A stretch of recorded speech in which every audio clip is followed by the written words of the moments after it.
संजीवनी निसर्गोपचार केंद्राचं सर्वे असणार आहे. स्वागत तोडकरजी आलेले आहेत. चला आपण पुन्हा चर्चेला सुरुवात करूया.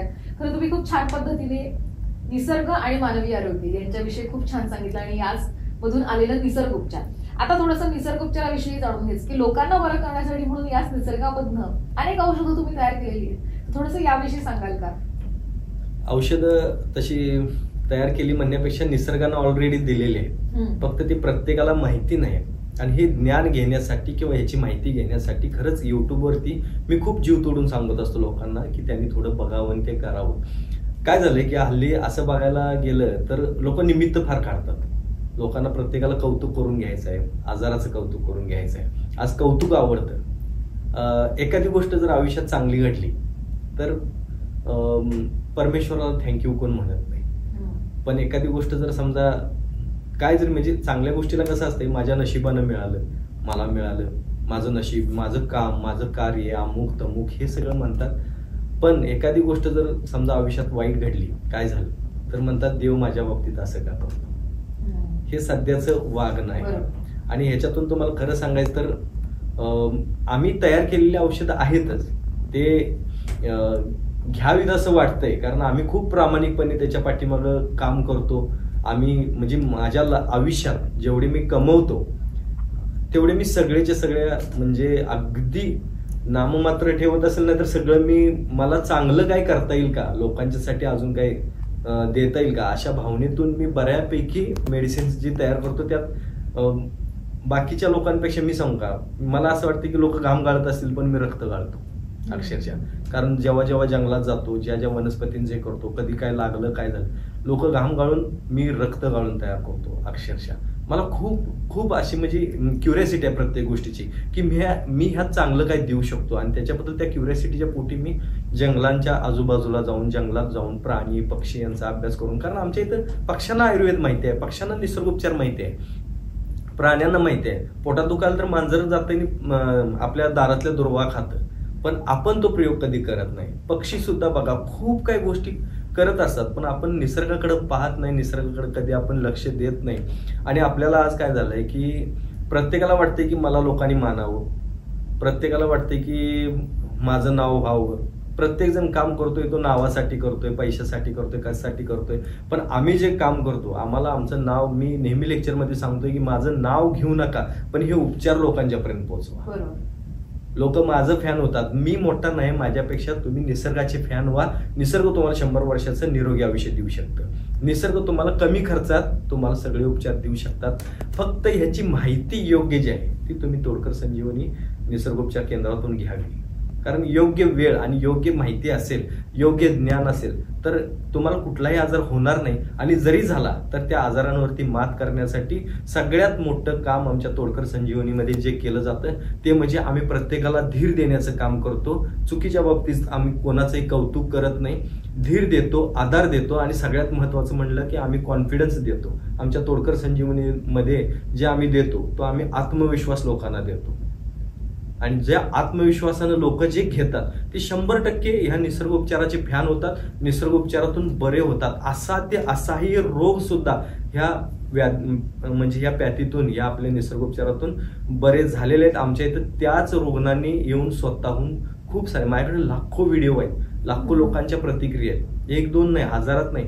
आजपर्यंत तसं मी डाटा काढला तर माझ्या तोडकर संजीवनी निसर्गोपचार केंद्रामध्ये 8-8.5 लाख लोकांपेक्षाही जास्त लोकांनी व्हिजिट दिलेले आहे. आणि त्याच्यापेक्षाही बघितलं तर युट्यूबवरचं बघून म्हणजे कितीतरी लोक असे बरे झाले आहेत, ज्यांनी आम्हाला मेल केलेले आहेत, ज्यांनी आम्हाला व्हॉट्सअप केलेले आहेत, ज्यांनी आम्हाला व्हिडिओज पाठवलेले आहेत. आम्ही पूर्वी असं होतो, उपचार केल्यानंतर असं झालंय.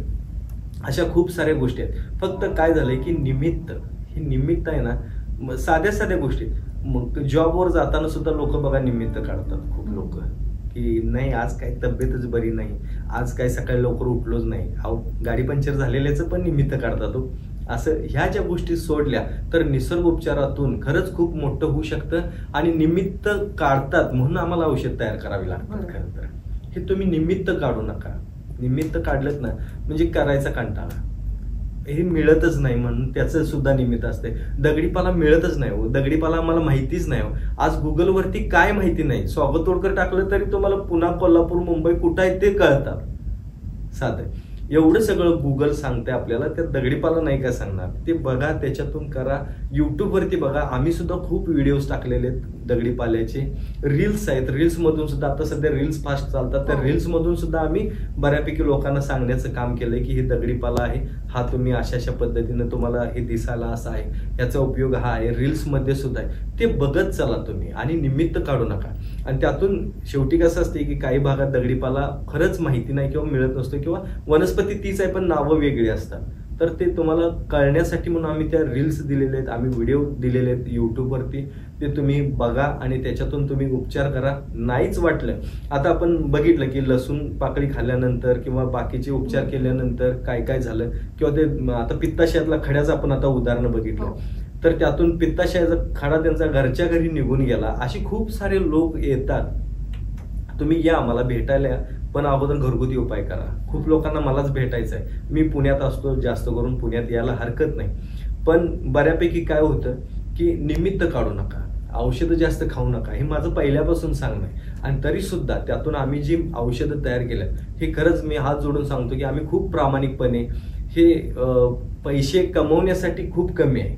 आता जे मिळतात त्यातून, मिळत नाहीत असं नाही, मिळतात, पण त्याचाच उपयोग अजून कसा आम्हाला चांगल्या पद्धतीनं लोकांच्यासाठी, त्या समाजाला आपल्याला चांगलं काय देता येईल यासाठी आम्ही करत असतो. आणि आमच्या इथं आल्यानंतर सुद्धा तुम्हाला माझ्या केंद्रावरती आल्यानंतर लक्षात येईल की कुठेही मला खूप लोक म्हणतात की अहो तुम्ही ते चहा नाश्ता देता, तुम्हाला कसं परवडतं. अरे परवडण्यासाठी नाही, एवढा भरोसा ठेवून येतं, हे तुम्हाला कसं परवडतं म्हणून मी त्यांना परत विचारतो. कारण माझ्या केंद्रामध्ये आल्यानंतर सगळ्यांना, माझ्या इथं आलेल्या प्रत्येकाला, फक्त पेशंटच नाही तर पेशंटच्या सोबत जे जे लोक येतात, एवढा भरोसा ठेवून लोक येतात, त्यांना चहा नाश्त्याची जर आपण व्यवस्था करू शकत नसेल, मग पाहुणचार कसला. आणि मग आम्ही खरं सांगायचं तर संस्कारांनी हे संस्कृती कसली जपणार आहे मुलांना. हे आपल्या घरी आल्यानंतर कुणी आलं तरी त्याला चहा पाणी देणं हे प्रत्येक भारतीयाचं कर्तव्य आहे. ते आम्ही फक्त कर्तव्य करतो. फक्त सांगणं एवढंच आहे की धाडस घ्या, हिंमत ठेवा आणि निसर्गोपचारच करा. निसर्गोपचारातून साईड इफेक्ट नाही, निसर्गोपचारातून जी औषधं तयार होतात ती खरंच खूप रिअर असतात, प्रामाणिकपणे केलेले असतात. एक तर ही कुठं मिळत नाहीत, आणि जिथं मिळतात तिथं लोक, मला वाटते की भरोसा कमी ठेवतात. आणि हे असं खूप झालेलं आहे. तर थोडंसं सांगतो, तोडकर संजीवनीकडे बघण्याचा अँगल आता कोविड नंतर तर खूपच बदललेला आहे. बरोबर. कारण कोविड नंतर खरंच लोकांना कळलं की संस्कार जपले पाहिजेत, संस्कृती जपली पाहिजे, आणि निसर्गोपचार, आयुर्वेद हाच आपल्या भारत देशाचा ना, हाच केला पाहिजे. तर त्यातून हल्ली बघितलं तर माझ्या इथं आला तर अजून गर्दी वाढली खूप. पूर्वी जी होती, म्हणजे पूर्वी माझ्या इथं 400, 500, 600 लोकांपर्यंत, म्हणजे 600 पर्यंत असे डेली एका युनिटला एवढे लोक यायचे, एवढे पेशंट यायचे.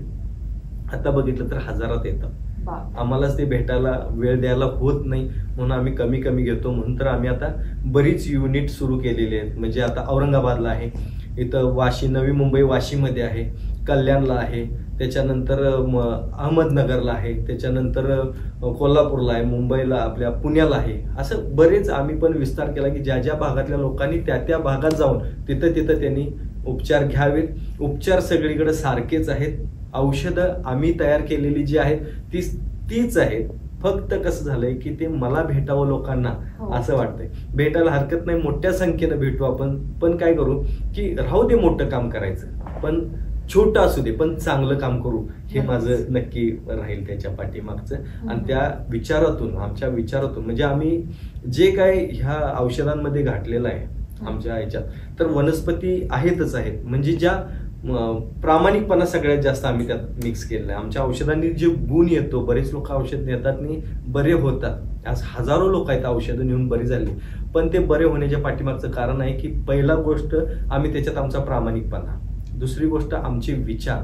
म्हणजे कसं असतं, आईच्या हातची भाकरी आणि घरी एखादी स्वयंपाक करायला असलेल्या बाईच्या हातची भाकरी, हे आपण जेवताना पडदेशी ओळखतो. आईनं केली की त्या बाईनं केली.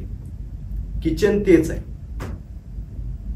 सगळं म्हणजे पद्धती पण तेच आहे, तेच पीठ आहे, तेच पाणी आहे, सगळं तेच आहे. पण असं तुकडा मोडल्याबरोबर किंवा बघितल्याबरोबर कळतं की आईनं केले का त्या स्वयंपाक करणाऱ्या बाईनं भाकरी केली आहे.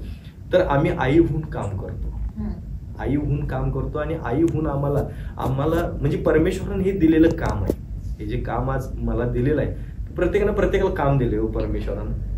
काम जे दिलंय ते प्रामाणिकपणे जो करतो त्याला परमेश्वर काय कमी करत नाही. बरोबर. सगळ्याच गोष्टी पैशात मोजून चालत नाही. म्हणून आमची जी मेडिसिन्स आहेत हम्म. ते एकदम मी आज खात्रीशीर म्हणजे छाती ठोकपणे सांगू शकतो की ते सगळेच्या सगळे आम्ही प्रामाणिकपणे तयार केले आहेत. तर त्यात कुठल्याही प्रकारची तडजोड केलेली नाही आणि म्हणून ते घेतल्यानंतर लोकांना त्याचा गुण हा येतोच बरोबर. येतो आणि तो यायसाठीच आम्ही करतोय. आम्हाला असं वाटतंय ना की म्हणजे साधं साधं बघा की आपण गाडव जरी एकदा एखाद्या खड्ड्यात पडलं ना तर परत तिथं जात नाही, ते बाजूनं जातं कारण त्याला माहितीये की इथं खड्डा आहे. पण आम्ही काय करतो, माणूस असा झालाय की आता रोज खड्ड्यात पडतो, रोज बीपीची गोळी, रोज शुगरची गोळी, ते परत परत त्या खड्ड्यात पडू नये, त्यानं बाजूनं जावं म्हणून आम्ही ह्या औषधांना कायमस्वरूपी त्यातनं बरंच व्हायला पाहिजे, तो खड्डाच मुजवून टाकायचा, मग त्याच्यावर गेला तरी काय हरकत नाही. अशाच पद्धतीने हे निसर्ग उपचार घेतल्यानंतर कशा पद्धतीने रुग्णांना एक नवीन आयुष्य मिळतं, जीवनदान मिळतं, असा एक पुन्हा रुग्णांचा अनुभव आपण ऐकूया. मी संतोष जगन्नाथ साळुंखे, राहणार बामणी, तालुका सांगोला, जिल्हा सोलापूर इथून आलोय आज डॉक्टर स्वागतजी तोडकर यांच्या रुग्णालयामध्ये. त्याचं कारण असं आहे, पाठीमाग 4 वर्षापूर्वी मी गाडीवरून पडलो होतो. त्यावेळेला एक डावा पाय दुखत होता आणि बाहेर भरपूर दवाखाने केले परंतु त्याचा काही रिझल्ट मिळाला नाही. तर असाच एका मित्राकडून डॉक्टर साहेबांच्या दवाखान्याचा नंबर मिळाला. त्या नंबरवर कॉल केल्यावर त्यांनी सांगितलं की तुम्ही 15 दिवस सकाळी उठल्यावर एक लसणाची पाकळी खा. 15 दिवसानंतर जर तुमचा पाय दुखायला लागला तर मी कोल्हापुरावरून ॲम्ब्युलन्स पाठवतो, तुम्ही कसलाही खर्च भरायचा नाही, सगळा खर्च माझं मी करेन. त्यावेळेपासून माझा पाय दुखायचा पूर्णपणे थांबलेला. म्हणून मी आज काही कामानिमित्त कोल्हापूरला आल्यावर सरांना भेटायला, सरांची नवीन ओपीडी चालू केली तिथे भेटायला आलो. तर निसर्ग उपचारानंतर कसं आयुष्य बदललं हे सांगणारा अनुभव आता आपण रुग्णाचा ऐकला. तर अशाच पद्धतीने तोडकर संजीवनी निसर्गोपचार केंद्रामध्ये तुम्ही प्रत्यक्ष भेट द्या. याशिवाय घरगुती तुम्ही हे निसर्गोपचार कसे करू शकता हे सुद्धा जाणून घ्यायचं असेल तर तोडकर संजीवनी यांचं जे युट्यूब चॅनल आहे, इन्स्टा पेज आहे, फेसबुक पेज आहे, या सगळ्याला लाईक करा. नक्की त्यांच्याशी सोशल माध्यमातून सुद्धा जोडून राहा. तुमचंही अशाच पद्धतीने आयुष्य बदलायला मदत होईल. खरंच तर इथे आला इतकं छान मार्गदर्शन केलं, मनापासून धन्यवाद. थँक्यू.